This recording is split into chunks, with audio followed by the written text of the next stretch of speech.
Bonjour à tous les Capricornes, bienvenue dans votre horoscope du mois de février. Alors là, on va aborder une thématique que le Capricorne aime bien. Nous avons un immense stellium dans le Verseau, Pluton qui vient de passer dans le Verseau, c'est votre maison 2, c'est la maison de l'argent, c'est la maison des moyens financiers, un thème central pour le Capricorne. Vous allez enfin pouvoir souffler pendant quelques mois. Cette année, c'est un peu le dernier temps où Pluton est encore chez vous, il va faire une petite rétrogradation, mais pas de panique. À la fin de l'année, c'est fini. Il s'éloigne. La fonction financière va enfin se débloquer. C'est le moment. Vous allez gagner de l'argent. Plus de ventes, plus de commissions, trouver un autre emploi, investir dans des moyens, recevoir de l'argent. Et même si la situation est un petit peu plus complexe autour de vous, eh bien, vous allez voir des choses s'arranger. Vous allez retrouver une nouvelle jeunesse. Vous allez retrouver un nouveau allant, un nouveau dynamisme, en particulier durant ce mois de février, où la question financière, la question de l'argent, la question des acquis, ce que je possède, ce que je dois laisser tomber, trancher dans ces activités, ce qui est le plus rémunérateur, ce qui vous embête, eh bien, il va falloir faire du tri. Et c'est ce qui va se passer pendant le mois de février. Donc, on a 5 planètes en Verseau. Maison 2 pour vous, c'est le deuxième signe, après le Capricorne. Revenu personnel, ressources, possession, compétences, talent pour gagner plus d'argent. Vous allez gagner une capacité à générer plus d'argent. Tout ça, c'est la seconde maison. Soleil, qui rentre en Verseau jusqu'au 20 dans le Poisson. Dans le Capricorne, c'est le signe des affaires, de la réussite, de l'accomplissement, de la maison 10. Et là, dès qu'on va parler possession, ça va toucher une corde sensible quand même chez le Capricorne. Donc le soleil, il vient éclairer tout ça. Comment je vais pouvoir faire au niveau matériel pour asseoir quelque part cette élévation dont j'ai besoin pour me réaliser. Elle est très importante pour le Capricorne. La nouvelle lune, bien sûr, elle est en Verseau, dans votre deuxième maison. Alors là, regardez, si vous êtes Capricorne, ascendant Capricorne, si vous avez un stellium en Capricorne. Par contre, elle se fait, eh bien, au carré d'Uranus. Donc, il y a quelque chose là à imaginer, un nouveau concept à trouver, peut-être utiliser les nouvelles technologies. C'est à quoi vous êtes un petit peu rétif, on a du mal à s'y mettre. Des fois, on a même du mal à se mettre sur les réseaux sociaux. Il y a quelque chose qui est un peu bloqué. C'est le moment d'avancer. C'est le moment d'y aller, de vous lâcher, parce que c'est ça qui va vous ramener le financier auquel vous aspirez. Ce sont les valeurs Verseau. Ce sont les nouvelles technologies. C'est le marketing en ligne. C'est la digitalisation de vos activités. Moi, c'est très surprenant. Je reçois plein de personnes. Je fais des contacts par Zoom. Les gens me disent, j'y arrive pas. Eh bien, quand ils viennent me voir, ils y arrivent. Et derrière, ils ont acquis une nouvelle compétence et ils sont tout fiers d'eux-mêmes. Et cette nouvelle compétence leur permet de voir le monde autrement. Ça leur permet de faire aussi des choses. Et voyez, rien que dans la manière de recevoir les gens, je leur ouvre déjà, dès le départ, un certain nombre de portes. C'est ça le Capricorne. Le Capricorne, il va se dire, il y a une opportunité, pour moi, je vais la saisir. Alors bien sûr, la Lune avec carré Uranus, j'ai du mal. J'ai du mal parce que peut-être ça heurte mes valeurs. Peut-être que je vois pas le monde comme ça. Peut-être que j'ai besoin de voir de visu les personnes, être en contact, un contact physique, les anciennes valeurs, les anciennes méthodes. Mais on est au 21e siècle. Et Saturne, il va être invité à s'adapter, d'autant qu'il est dans le Poisson. Donc dans le Poisson, il est dans la maison de la communication, dans le signe de la digitalisation, et une digitalisation qui passe aussi par le spirituel, qui passe aussi par l'inconscient. Il y a donc quelque chose d'une ouverture qui vient toucher le Capricorne. Je vais pas arriver à le dire, c'est pas possible. Je suis dyslexique et des fois, ma pensée va plus vite que mon verbe. Je m'en excuse. Donc, c'est un élément important. D'autant qu'à la fin du mois, Soleil, le 20, Mercure, le 23, vont rentrer où? En Poisson. Donc, rejoindre votre Saturne, ça va redynamiser Saturne. Ça va vous ramener énormément d'énergie, de compréhension, Maison 3, les communications, les échanges, la vente. On peut vendre là. Il y a des réunions. Il y a des choses qui se passent. On envoie des mails. On fait des mails de commandes. On reçoit des commandes. Beaucoup, beaucoup de choses. Et là, c'est les questions d'argent toujours. Et Saturne, ma planète personnelle, eh bien, elle vient me raconter que je dois m'ouvrir à de nouvelles compréhensions pour ramener de l'argent. Donc, vous aviez le mois dernier votre anniversaire, peu que vous soyez Capricorne, ascendant Capricorne, le soleil qui était dans votre maison 1. Donc, il y a des nouveaux départs, des nouveaux recommencements, des nouvelles entreprises. Il y a quelque chose qui s'est mis en place. Et cette année, eh bien, le Capricorne, il y a quelque chose d'un gain qui commence à arriver. Et vous avez de la chance parce que dans le Verseau, Pluton, que l'on nomme le riche, est dans votre maison 2. Donc, ce que vous avez perdu alors que Pluton était chez vous, dans cette maison 1, où il est venu détruire beaucoup de choses, éroder vos acquis, eh bien, en maison 2, il va vous ramener le bénéfice de toute cette transformation intérieure que vous avez faite durant ces années avec infiniment de patience. Ça veut dire que là, ce mois de février, on est juste au début d'une espèce de rétribution de la peine que vous avez reçue. Alors là, durant ce mois, on peut vouloir dépenser, on peut vouloir se faire plaisir. Mercure arrive en Verseau le 6, donc juste avant la nouvelle lune. Il me ramène beaucoup d'intelligence, beaucoup de compréhension. J'ai envie d'apprendre, par exemple, à gagner de l'argent. Je peux faire une formation pour apprendre à gagner de l'argent. Je peux me mettre au trading. Je peux me mettre à apprendre la spéculation. On essaie de comprendre de manière intellectuelle comment gagner de l'argent. C'est un moment où je peux me mettre à la vente, où je peux améliorer mes compétences de vendeur, travailler sur ma voix, travailler sur mon approche de vente, travailler sur ma technique de vente. Je suis technico-commercial. C'est parfait, on est aligné. Vénus, Mars, rentre en Verseau. Vénus, c'est à partir du 17. Alors là, elle va me donner envie de dépenser un petit peu. C'est les produits de luxe, c'est le pouvoir d'attraction. Un signe de terre, il a envie de se faire du bien. C'est également les arts, c'est également une certaine sensibilité, une sensualité, une sensorialité, l'envie de se faire plaisir, l'envie d'avoir, l'envie de posséder. Attention toutefois à ne pas trop posséder votre partenaire, car il pourrait y avoir une tendance à vouloir prendre le contrôle, laisser l'autre libre. Vénus, la Vénus de l'autre, peut avoir besoin d'un petit peu d'espace, mais par contre, votre Vénus à vous va être très enthousiaste car elle est dynamisée par Mars. Mars qui, en maison 2, est très compétitif, un petit peu agressif. C'est le commercial qui veut absolument vendre. C'est le financier qui pense argent et des fois, il oublie un petit peu l'éthique. Donc, soyez vigilants. Tout ça avec Mercure, qui est le dieu des messagers, qui va vous aider à penser, à planifier, à organiser, à discuter, autant de valeurs que le Capricorne maîtrise très bien, car c'est un roi de l'organisation. Si vous avez tendance au TDA, à mal contrôler votre tête, vos fonctions cognitives, eh bien, le Verseau va vous aider à vous calmer, à vous mesurer, à rester focus sur vos projets. C'est donc un mois pour reprendre le contrôle de sa langue, de ses propos, de ses intentions, mais aussi de ses projets. Mercure, très favorable pour tout ce qui est négociation commerciale. C'est le dieu des vendeurs. On vend, on transige, et normalement, si on a un contrat, eh bien, il y a de fortes chances qu'on l'emporte. Très bonne transaction.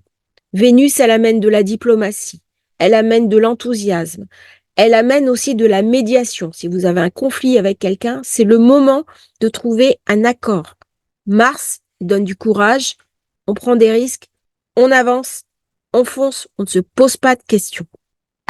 Alors, j'ai parlé de Pluton. On va quand même faire une petite parenthèse parce qu'il est vraiment resté longtemps dans votre thème. Dans le Capricorne, il a fait beaucoup de dégâts.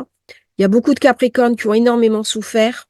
qui m'ont fait des messages en me disant période très dure, on a envie d'en sortir, on voit le bout du tunnel. On voit le but du tunnel. Pluton, c'est le changement majeur. Ça a été mort et renaissance, et maintenant on va vers la renaissance. C'est-à-dire que quand Pluton est rentré en Capricorne, ça a été la pire des crises depuis la Grande Dépression.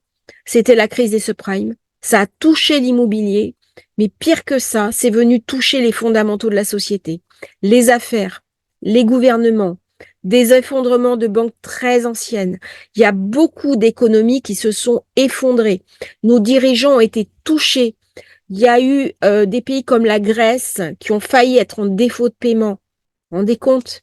Une démocratie occidentale, défaut de paiement. Voilà. Les États-Unis profondément touchés, des milliers, des millions de gens à la rue, désespérés. Le Capricorne, c'est la famille. Le lien familial, la protection de la famille était plus assurée. Ça a été dramatique. Capricorne, c'est aussi l'État, le droit, les dirigeants. Et on voit maintenant comment les dirigeants qui ne sont pas élus sont en train de prendre le pouvoir. Eh bien ça, avec Pluton qui arrive en Verseau, il va y avoir un réajustement. Le Verseau commence tout juste à planter des graines pour réfléchir, planifier comment nous allons nous transformer. Tout ça, ce sont les leçons que nous allons apprendre durant les 20 ans qui viennent. Alors bien entendu, j'ai dit on n'est pas totalement sorti d'affaires parce que du début juin à mi-janvier, là, il va y avoir, il y a eu une rétrogradation et puis on a appris la leçon. On a lâché prise. On s'est réorganisé. On a géré autrement. Là, Pluton est en Verseau. Il va revenir encore dans votre signe. On revient en arrière, on n'en a pas envie, mais c'est le dernier, je dirais le dernier caton pour lâcher complètement et aller vers ce Pluton qui va passer totalement en Verseau. Donc là, il s'agit de conclure une vieille identité, d'apporter un nouveau sens, un changement de conscience, une nouvelle identité. Donc, il revient chez vous jusqu'à fin août, début septembre, et puis à la mi-novembre, ça y est, c'est fini, il est passé. Et nous aurons abandonné quelque chose, tous autant que nous sommes, mais en particulier le Capricorne. À ce moment-là, il y a vraiment quelque chose qui définitivement va renaître. 2024, c'est votre renaissance, c'est votre année. On va vers le meilleur. Donc, même si dehors, ça bloque, il faut savoir que vous allez pouvoir, vous avez assez de force, vous avez affronté assez d'épreuves pour savoir où va être le juste, où va être la solution, la réponse. Donc, Pluton, c'est un tournant majeur. Des changements, des transformations dans la manière dont vous gagnez de l'argent, beaucoup de générations de richesses, de générations de revenus, de nouvelles entreprises, nouveaux investissements. On a des idées, on planifie, on est au premier stade d'une nouvelle direction. Je pense à quelque chose, une personne Capricorne de mon entourage, électricien, qui gagnait sa vie sur les chantiers. Un jour, il a un éclair de génie, il a acheté du Bitcoin, c'était au tout début, et il a fait fortune comme ça. Donc, il y a quelque chose où, en fait, si on sait saisir les opportunités, on peut les trouver. Par contre, cherchez. C'est pas forcément Bitcoin actuellement, mais vous allez voir des opportunités. Il y a des choses qui vont s'ouvrir, des nouveaux trucs.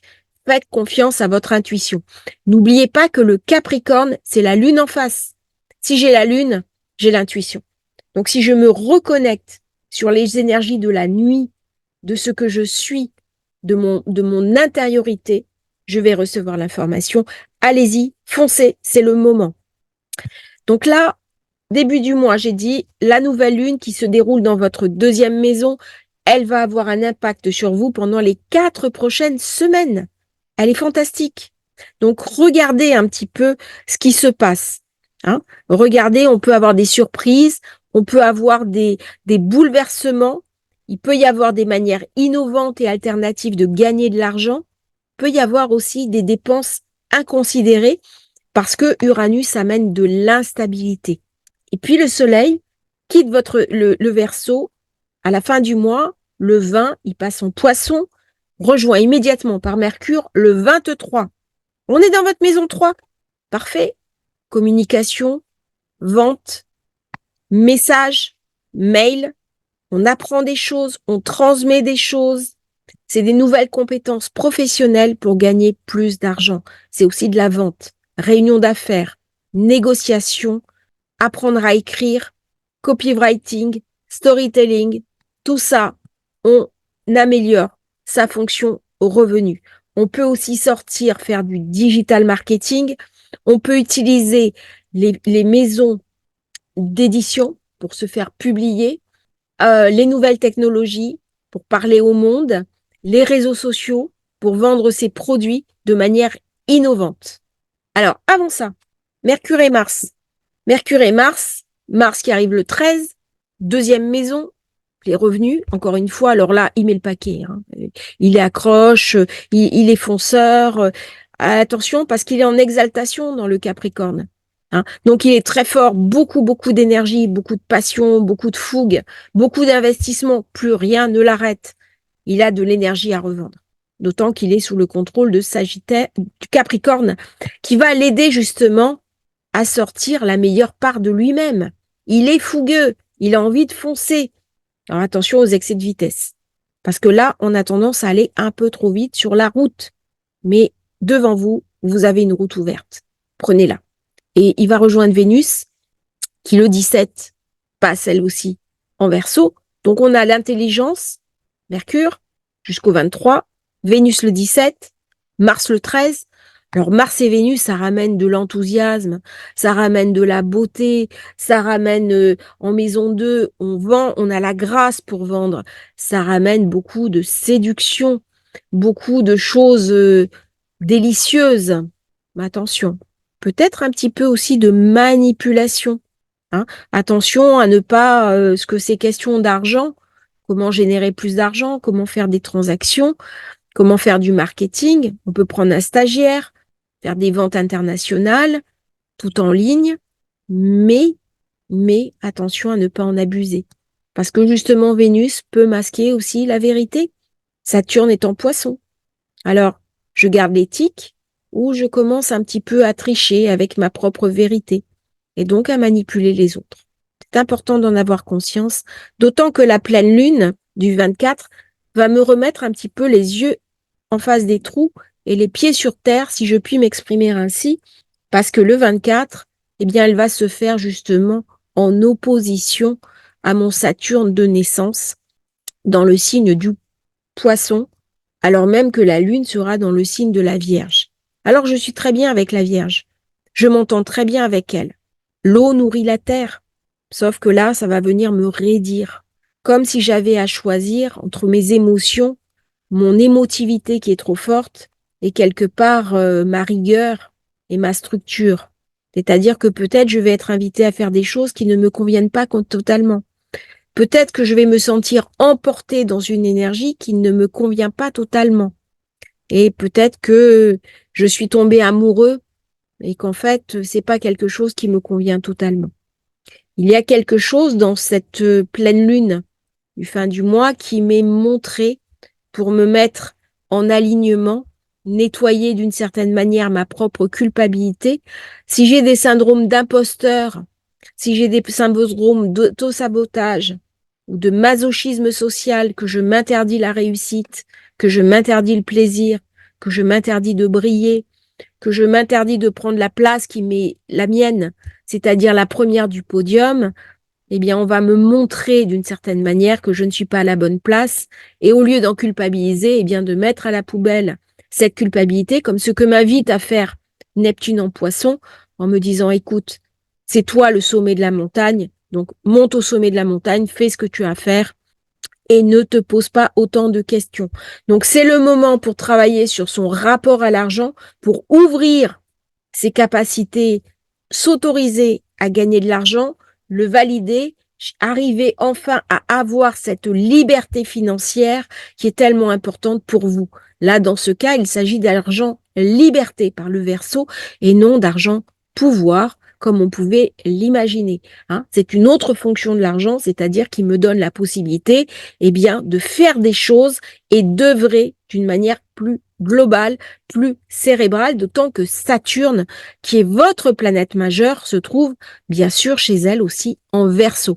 Autant dire que pour vous, le passage de Pluton en Verseau, ça va vraiment être un moment fantastique. Je vous souhaite un merveilleux mois de février à vous, Capricorne.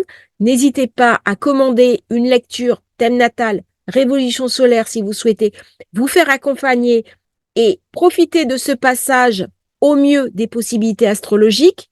On va ouvrir ensemble des portes. Sinon, n'oubliez pas de liker, de vous abonner à la chaîne et à très bientôt pour un nouveau partage sur Astrologie Facile. Merci à tous, belle journée.